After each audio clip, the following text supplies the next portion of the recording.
tahun 2020. Kami akan menyampaikan baik dalam mencapai sasaran strategis maupun dalam penanganan pandemi COVID-19 di sektor ketenagakerjaan. Laporan tahunan ini kami susun sesuai dengan peraturan pemerintah nomor 39 tahun 2006 tentang pelaporan keuangan dan kinerja instansi pemerintah. Hal penting yang perlu kami sampaikan terkait dengan langkah-langkah kami melakukan mitigasi terhadap dampak pandemi COVID-19 di sektor ketenagakerjaan. Kami adalah bagian dari seluruh program dan kerja kementerian yang lain yang tidak hanya dilakukan oleh Kementerian Ketenagakerjaan saja. Karena isu ketenagakerjaan, isu penanganan pandemi COVID-19 adalah juga merupakan isu prioritas nasional.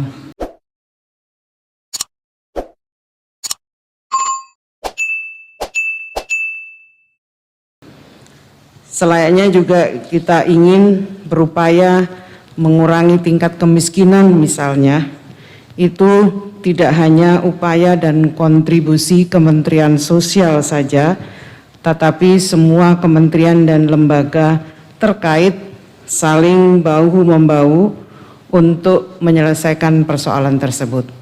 Jadi penanganan pandemi COVID-19, kami ulang, Kementerian Ketenagakerjaan adalah bagian dari kementerian dan lembaga yang lain dalam upaya untuk terus memitigasi penanganan pandemi COVID-19. Saya ingin sekilas membahas dan menyampaikan tentang outline dari laporan yang kami buat. Ada 6 bab laporan ini. Pada laporan ini memberikan informasi kinerja dan capaian Kementerian Ketenagakerjaan, termasuk terobosan dan inovasi yang akan kami lakukan 4 tahun ke depan sampai akhir tahun 2024, di mana semua yang kami lakukan adalah menjalankan visi dan misi Presiden serta RPJMN 2020-2024 khususnya di sektor ketenagakerjaan. 6 bab ini berisi yang pertama arah kebijakan Kementerian Ketenagakerjaan, kemudian kami akan menjelaskan tentang potret makro ketenagakerjaan, reformasi birokrasi, kemudian refleksi kinerja Kementerian Ketenagakerjaan selama tahun 2020, kemudian ada juga kami akan menyampaikan peristiwa atau highlight sepanjang tahun 2020. Laporan ini juga memuat 9 terobosan dan inovasi Kementerian Ketenagakerjaan dalam menghadapi tantangan ketenagakerjaan yang saya kira semua kita tahu tantangannya luar biasa dan sangat dinamis. Terobosan ini akan kami lakukan tahun 2021 sampai tahun 2024. Baik, kita lihat pada bab pertama, ini menjelaskan gerak dan langkah Kementerian Ketenagakerjaan yang tidak bisa lepas dari garis visi misi Presiden yang diturunkan menjadi RPJMN 2020-2024, kemudian rencana kerja pemerintah tahun 2020. Sesuai dengan yang disampaikan sebelumnya, bahwa sasaran strategis kami pada periode 2020-2024 adalah meningkatnya tenaga kerja yang berdaya saing dan iklim hubungan industrial yang kondusif dalam menghadapi pasar kerja yang fleksibel, meningkatnya tata kelola pemerintahan yang baik. Dua sasaran strategis ini yang menjadi sasaran strategis Kementerian Ketenagakerjaan tahun 2020 dan 2024. RPJM tahun 2024, temanya saya kira ini sudah jadi pemahaman, pengetahuan semuanya. Temanya adalah Indonesia berpenghasilan menengah sampai tinggi yang sejahtera, adil dan berkesinambungan dengan beberapa agenda pembangunan. Ini pada bab yang pertama kami menjelaskan bahwa yang dilakukan oleh Kementerian Ketenagakerjaan adalah menjalankan visi dan misi Presiden, kemudian rencana strategis, kemudian rencana RPJMN tahun 2020-2024. Pada bab yang kedua, kami menjelaskan tentang potret makro ketenagakerjaan di tahun 2020. Next. Kita bisa lihat pada infografis bonus demografi dan indeks pembangunan manusia. Kita bisa lihat bahwa komposisi demografi penduduk nantinya akan didominasi oleh generasi milenial. Ini yang lahir tahun 61 sampai 96. Maaf 81 sampai 96, yang kalau dilihat kira-kira usianya 24 sampai 39 tahun, itu kalau di persentase 25,87%. Kemudian generasi Z yang lahir 97 sampai 2012, yang kalau dikira-kira itu usianya 8 sampai 23 tahun, angkanya cukup tinggi, 27 sampai 94%. Jadi didominasi potret demografi kita akan didominasi usia milenial dan usia Z, Gen Z. Kalau kita lihat indeks pembangunan manusia tahun 2020, IPM kita naik 0,03%, 71,94%.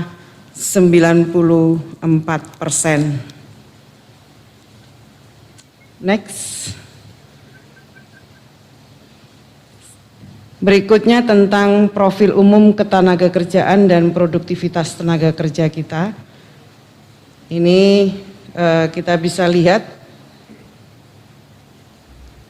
jumlah angkatan kerja kita 138,2 juta, bukan angkatan kerja,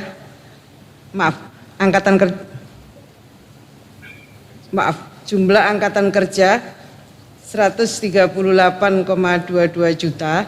Dari sini kemudian kita bisa lihat penduduk yang bekerja sebesar 128,45 juta, ada 92, kalau di persentase 92,93%.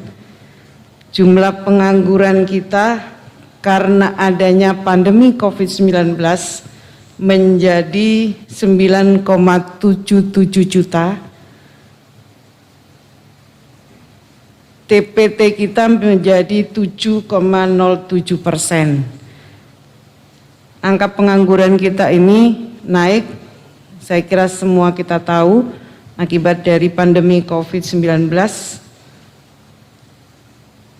naiknya luar biasa, yang sebenarnya pada awal tahun 2020 TPT pengangguran kita sudah turun.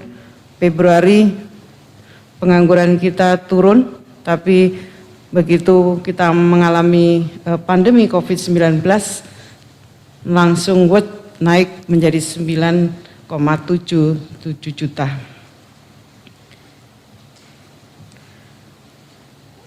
Data BPS juga menunjukkan bahwa data penduduk masyarakat yang terdampak COVID-19 pada usia kerja jumlahnya juga cukup tinggi, 29,12 juta.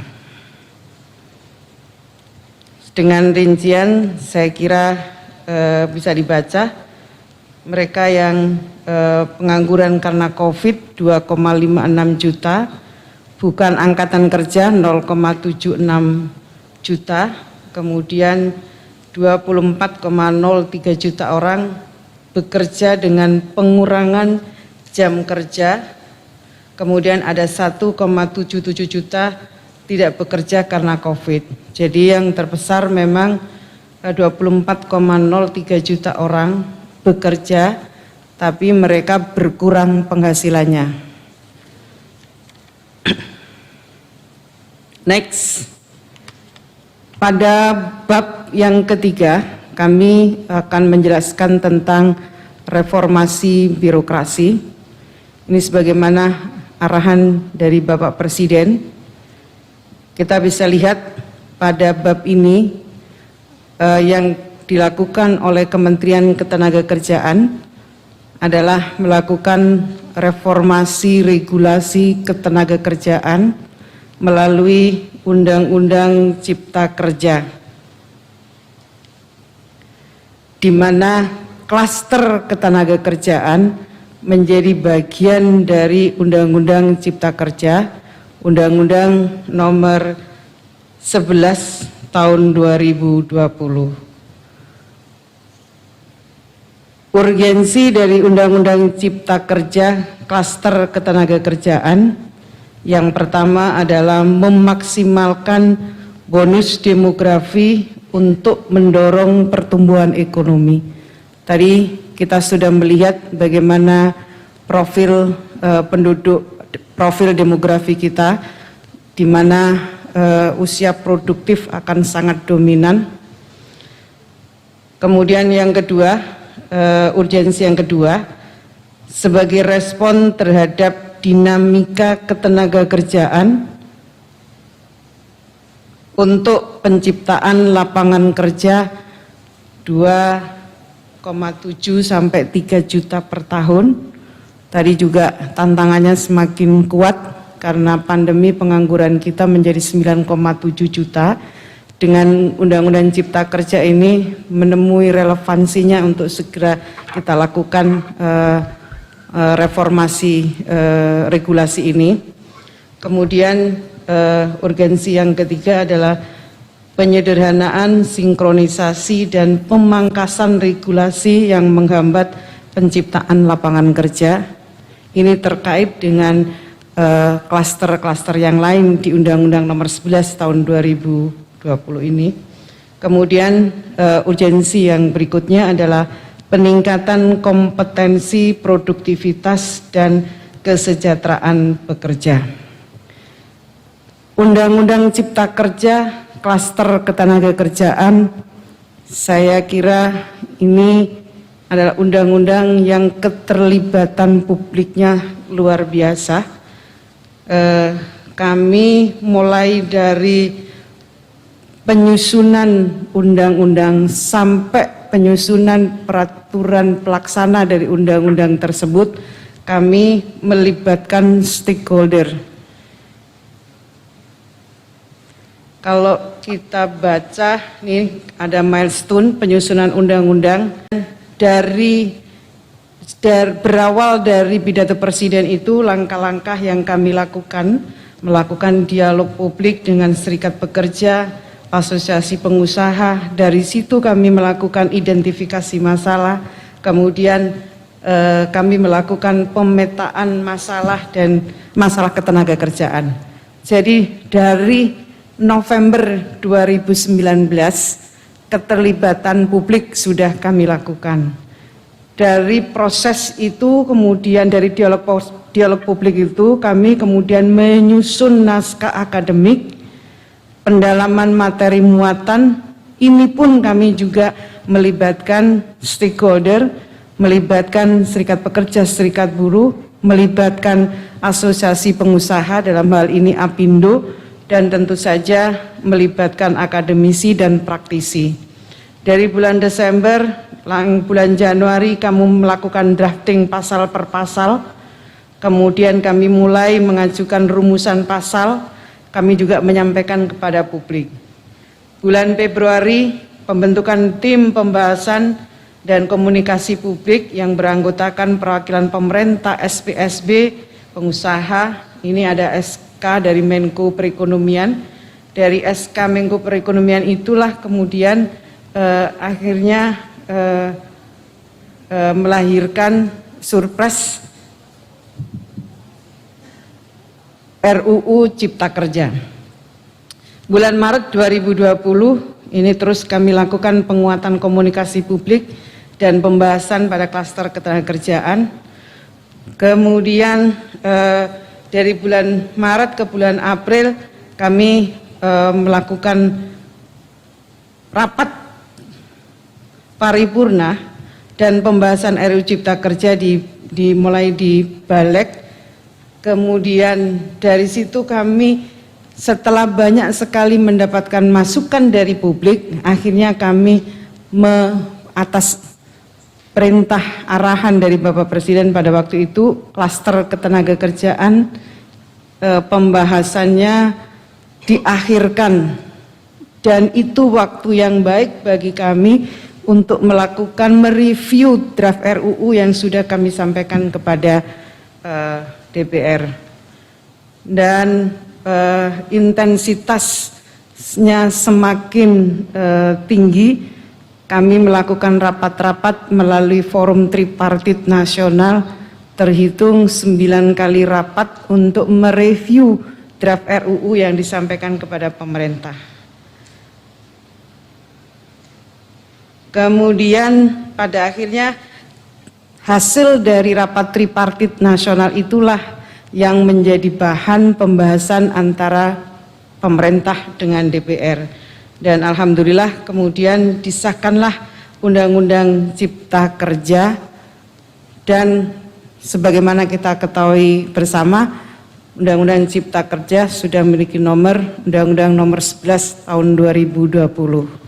Perintah dari Undang-Undang nomor 11 tahun 2020 memerintahkan selambat-lambatnya 3 bulan peraturan pelaksana dari undang-undang tersebut harus diterbitkan.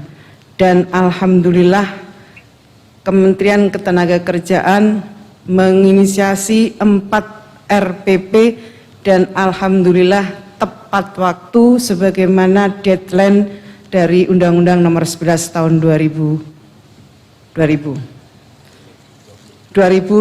maaf. Baik.